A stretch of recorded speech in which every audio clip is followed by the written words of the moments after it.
Hey guys, my name is Nina, and today we're doing this. So Netflix has this new show called The Society, and honestly, it's so good. It's such a great show.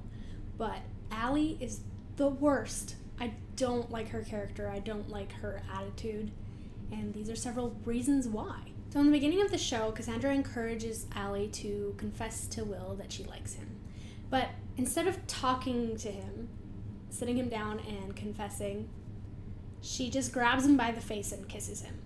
And I think that's a little problematic. Like, you can't just kiss someone out of the blue, especially when you've been friends forever. I know that she was drunk at the time, but it just rubs me the wrong way. To her credit, though, it does seem like Will kisses her back a little bit, but I don't know if he was supposed to, but she couldn't have known that he would do that. She complains so much about being in her sister's shadow, but then when Cassandra is dying on the couch because she doesn't have her medication, that's when she decides to complain about her sister not doing something, not stepping up and going out there and fixing things. Like, if you want so bad to shine, Allie, why don't you do it yourself? And Cassandra's not wrong. A lot of those people don't want Cassandra to be the leader because she comes off as bossy. So really, in the beginning, Allie should have taken the reins, especially if she wanted the spotlight, if she wanted to get out of her sister's shadow. Speaking of Cassandra's heart condition, why did they introduce us to that plot point if they were just going to kill her off in the end? It could have been such a good story arc. Just a wasted opportunity. But then when Cassandra dies and her friends convince her to become the leader, she sort of starts to walk around with confidence, I guess, but it sort of comes off as stuck up, like she's now the leader and then she has her henchmen behind her. I understand that Cassandra, her sister, just died, and so she's a little moody. She's a little angry at the killer and stuff, but even before, she cannot ever have a normal conversation with someone. She's always so hostile. So when she's trying to get the gun from Helena, you can just see in her face that she can't sit there and like listen and take something in and somewhat concede her beliefs. She's just so angry. And even before, like I said, even before Cassandra died, she was like hostile to that girl that was sitting on the bench. I forget her name. She was like, why are you doing that? Instead of just being like empathetic, sympathetic. Like, people have their own things going on. Alright, and then when she wants to do the trial for Dewey, she wants to convince Helena to be his defense lawyer, I guess. But she does it in such a backwards way, in such a manipulative way. She basically tells her that no matter what happens, now that she's asked Helena to be the lawyer, it'll be on Helena, whatever happens to Dewey. You are responsible. I'm asking you, and now you're responsible. Whether you say yes or no, whatever happens to him is on your head, too. And I think that's just not okay.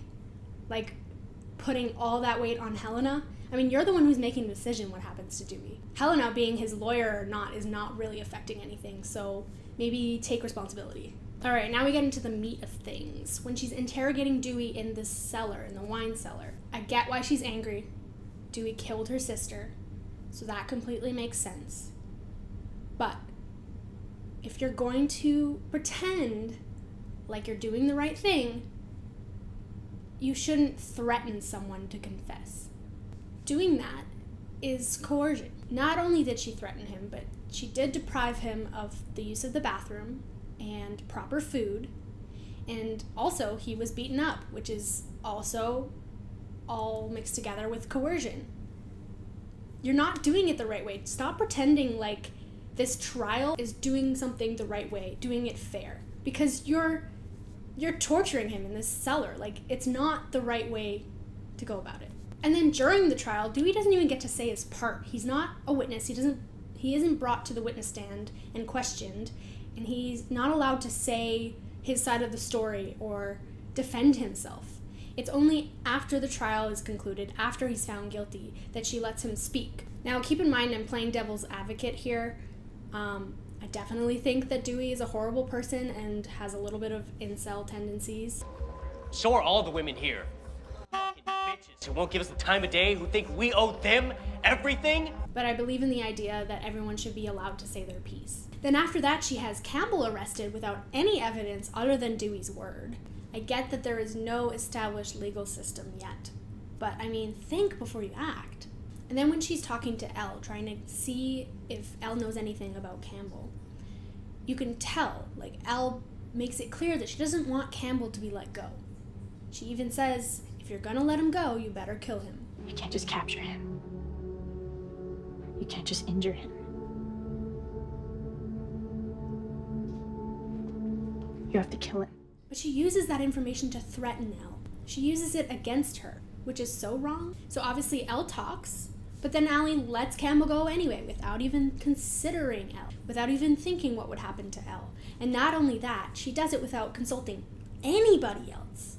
Not Will, not Luke, not Helena, nobody. She just lets him go. Not only that, she lets him go after they all told her that they should kill him.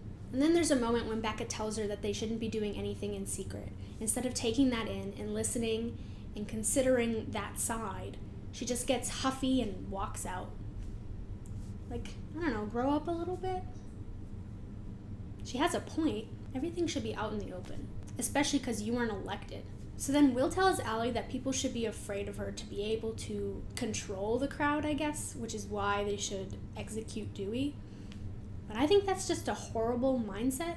As a leader, you shouldn't be feared. You should be respected. And I understand I'm being really idealistic here. But, like, why can't we be idealistic? Cassandra even said herself that Alexander the Great conquered whatever he conquered when he was their age. So, like, why can't they do things the right way the first time? I think they can. Maybe I'm being too optimistic. She goes on to say, an eye for an eye. But I mean, an eye for an eye makes the whole world blind. Alright, so the decision to execute Dewey. Before she makes that decision, she argues passionately against it. She argues with Will, she argues with the whole committee. She thinks that it's a horrible, horrible idea. She doesn't want to execute someone because they're afraid of them. And then when she does make that decision, she blames other people. She blames Will for forcing her hand. I don't want to see you. Not now. Not for a long time. She blames Dewey for making her do it. But it was her decision in the end. She's the one that decided, and I don't think she made the right decision. And you might ask me, well, what would you have had her done? I think that they could have taken him out into the woods, real deep in the woods, and have him fend for himself. I know they said, well, he'll make it back into town. But not necessarily. If they blindfold him and chuck him into the middle of the woods, without a compass, without a map, he won't even know which direction to walk. There is a small chance he'll make it back to town. But really, it's a very small chance. And most likely, he'll die in the woods. Okay, moving forward. Will proposes that they have an election. If she's worried that no one elected her and no one wants to listen to her, then why not have an election so that the people can vote on who they want to be their leader? And she shuts his idea down. She says it's a stupid idea, and you can see in her face that she's not gonna change. And it frustrates me to high heaven. Like, why aren't you open to other people's ideas? Why are you so hard-headed? Will even compares her to a dictator. All right, and then in the case of the pie, she has the guard go to everybody's houses who cooked at home, but then has Lexi taken in. Like, why is Lexi taken in over everybody else? I get that Lexi put on that improv show that made Allie look bad, but in reality, it's not enough for her to get arrested over everybody else. It's not evidence. So they arrest her without having any evidence. They humiliate her by having her change her pad in front of the two guards. And then Allie refuses to talk to her or even interrogate her herself. You're the one that arrested her. You should be the one talking to her. And the guards should have complied when she requested to talk to Allie. Please get Allie, okay? She'll let me change, and then I will talk to her. She doesn't give Lexi the time of day or the chance to defend herself. And then when she finally tells Allie what happened in the wine cellar, she's completely unsympathetic. People almost died. Get over it. And then eventually it's discovered that she didn't even commit the crime, and she doesn't even go to apologize. She couldn't care less. What a mean person. Now the last thing is not so big, but she breaks up with Will because she has to do everything on her own. She has to make her own decisions, and she can't have Will in on that or something. She says that she can't decide between what he thinks is the best decision and what the best decision is for the town, completely assuming that those two decisions wouldn't be the same thing, assuming that whatever she decides is obviously the best decision, and so She can't be influenced by someone she's dating.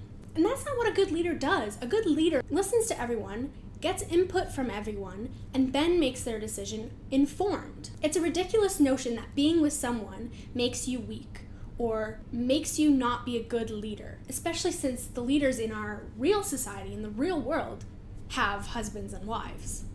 Does that affect them? And if it does, it really shouldn't.